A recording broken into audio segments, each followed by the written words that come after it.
बरसों पुराने पहाड़ियों के बीच बसे देवगढ़ गांव में शाम हमेशा जल्दी उतरती थी। राघव एक दुबला लंबा स्कूल शिक्षक था, जिसकी आंखें शांत लेकिन जिज्ञासु थीं, और वो हमेशा सफेद कुर्ता नीली जैकेट पहनता था। उसकी छोटी बहन मीरा गोल चेहरे वाली साहसी लड़की थी, जो लाल दुपट्टा और हरे सलवार सूट में रहती थी।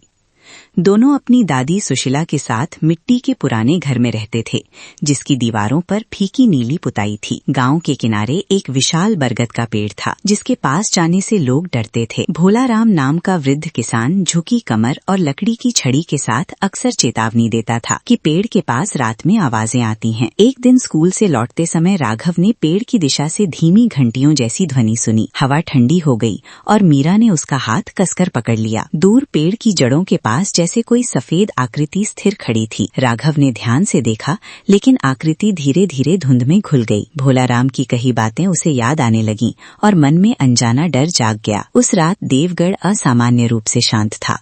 कुत्ते भी नहीं भौंके।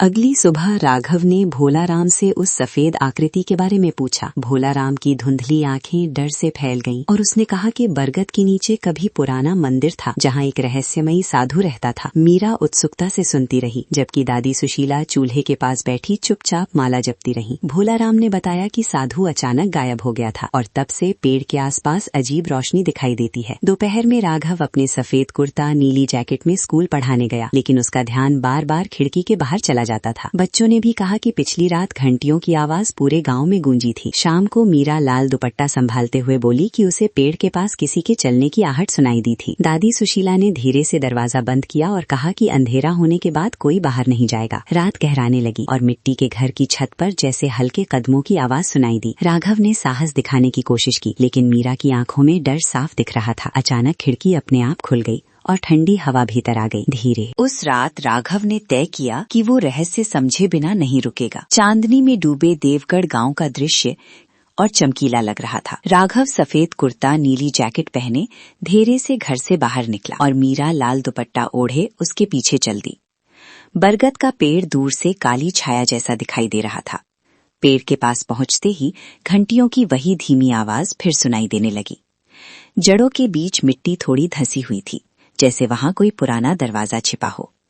मीरा ने कांपते स्वर में राघव को वापस चलने के लिए कहा, लेकिन तभी सफेद धुंध जमीन से उठने लगी। धुंध के भीतर एक लंबी आकृति दिखाई दी, जिसकी दाढ़ी घुटनों तक पहुंचती थी। आकृति स्थिर खड़ी रही और पेड़ की शाखाएं बिना हवा के हिलने लगी। राघव ने नमस्ते कहा, पर कोई उत्तर नहीं मिला। मीरा ने देखा कि आकृति के पैरों के पास टूटी पत्थर की घंटी पड़ी थी। अचानक जमीन के भीतर से मंद रोशनी निकलने लगी और जड़ों के बीच गोल पत्थर का ढक्कन दिखाई दिया। घंटियों की आवाज तेज हुई और पूरा वातावरण डरावनी फुसफुसाहट से भर गया। राघव खड़ा रह गया। पत्थर का ढक्कन धीरे से खुला और नीचे सीढ़ियां दिखाई दी। राघव ने साहस जुटाया और मीरा को साथ लेकर नीचे उतरने लगा। सीढ़ियों के नीचे एक छोटा पत्थर का कक्ष था, जिसकी दीवारों पर फीके चित्रकारी बनी थी। चित्रों में वही दाढ़ी वाला साधु बरगद के नीचे ध्यान करते दिख रहा था। अचानक पीछे से कदमों की आहट आई और भोलाराम लकड़ी की छड़ी के सहारे वहां पहुंच गया। उसने कहा कि ये स्थान वर्षों से बंद था और इसे खोलना अशुभ माना जाता है। कक्ष के बीच एक पुरानी घंटी लटकी थी, जो बिना छुए हिलने लगी। मीरा ने डरकर राघव का हाथ पकड़ लिया और दादी सुशीला की बात याद दिलाई। तभी दीवार पर बना साधु का चित्र चमकने लगा और कक्ष में ठंडी हवा घूमने लगी। घंटी की आवाज गूंजकर सुरंग में फैल गई। भोलाराम ने कांपती आवाज में कहा कि साधु गांव की रक्षा करता था और उसके लौटने का संकेत यही घंटी है। राघव ध्यान से चित्र को देखता रहा, चुपचाप खड़े। चित्र की चमक धीरे धीरे पूरे कक्ष में फैल गई और साधु की आकृति धुंध के रूप में सामने प्रकट हुई। राघव सफेद कुर्ता नीली जैकेट में स्थिर खड़ा रहा, जबकि मीरा लाल दुपट्टा संभालते हुए पीछे हट गई। साधु की आवाज शांत लेकिन गहरी थी और उसने कहा कि बरगद का पेड़ गांव की यादों का रक्षक है।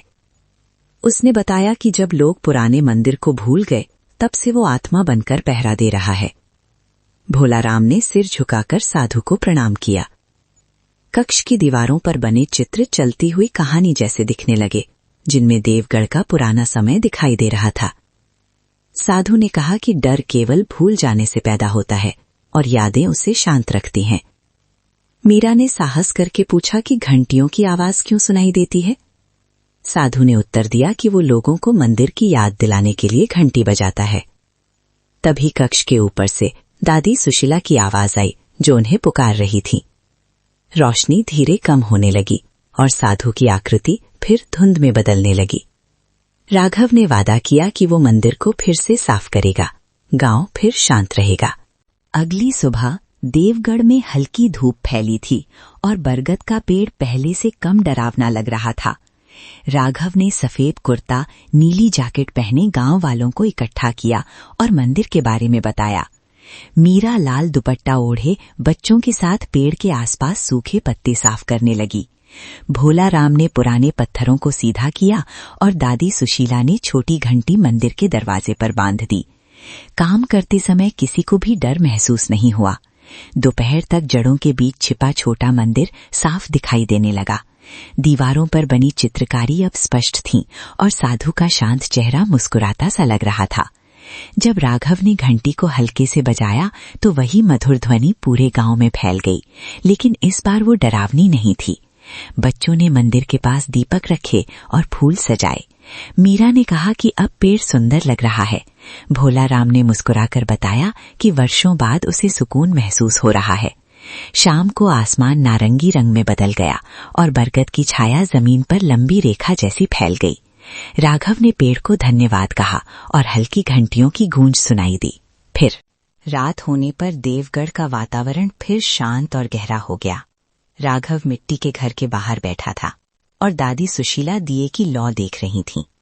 मीरा लाल दुपट्टा ओढ़े आसमान के तारों को गिन रही थी। बरगद के पेड़ की दिशा से अब डर नहीं बल्कि सुकून महसूस हो रहा था। तभी दूर से वही साधु की आकृति पेड़ के पास क्षण भर के लिए दिखाई दी, जैसे वो विदा ले रहा हो। राघव ने हाथ जोड़कर धन्यवाद किया। हल्की हवा चली और पेड़ की पत्तियां मधुर ध्वनि करने लगीं। भोला राम अपने घर के दरवाजे से ये दृश्य देख रहा था और मुस्कुरा रहा था। उसने महसूस किया कि गांव का पुराना डर अब समाप्त हो चुका है। मंदिर की घंटी अपने आप एक बार बजी और फिर सब शांत हो गया। मीरा ने धीरे से कहा कि साधु अब खुश है। दादी सुशीला ने सिर हिलाकर सहमति दी और प्रार्थना की।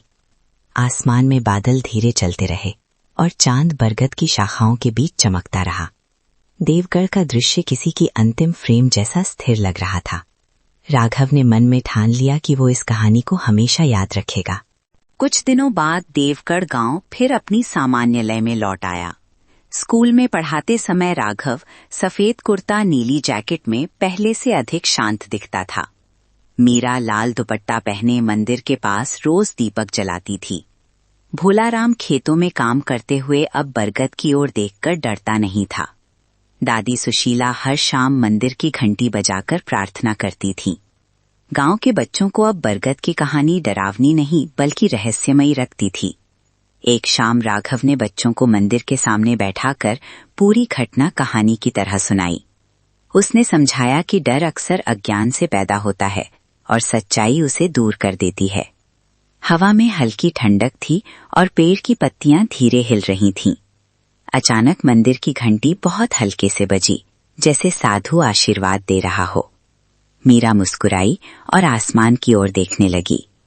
बरगद का पेड़ चांदनी में चमक रहा था और उसकी जड़ें जमीन को शांतिपूर्वक थामे थीं। देवगढ़ गांव उस रात सुरक्षित और स्थिर महसूस कर रहा था, जैसे कोई अदृश्य रक्षक अब भी वहां मौजूद हो। राघव ने घर लौटते समय पीछे मुड़कर पेड़ को देखा और धीमे कदमों से आगे बढ़ गया, चुपचाप।